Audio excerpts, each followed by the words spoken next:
ଆମେ ସମସ୍ତେ ମିଶି ଚାଲିଲୁ ବାଲିଯାତ୍ରା ଦେଖିବାକୁ। ଯୋଉଠି ପହଞ୍ଚୁ ପହଞ୍ଚୁ ଦେଖିବାକୁ ମିଳିଥିଲା ପ୍ରବଳରୁ ପ୍ରବଳ ଲୋକଙ୍କ ଭିଡ଼ ଗହଳି।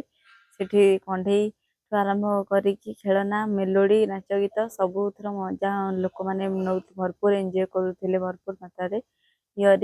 ଇୟରିଂ ମାନେ ଦେଖିଲା ମାତ୍ରେ ଆମ ଲେଡ଼ିଜ୍ ମାନଙ୍କର ଗୋଟେ ପ୍ରଥମ ୱିକ୍ ପଏଣ୍ଟ, ଯୋଉଟାକି ମୋ ଭଉଣୀ ମୋ ସବୁ ଆମେ ମିଶିକି ସବୁ ଦେଖୁଥିଲୁ ଇୟରିଙ୍ଗସ୍ ଗୁଡ଼ା। ତାପରେ ହଠାତ୍ ନଜର ଆସିଲା ଛୋଟ ପିଲାଙ୍କର କୁନି କୁନି କଣ୍ଢେଇ, ସିଏ ବି ବହୁତ ସୁନ୍ଦର ଥିଲା।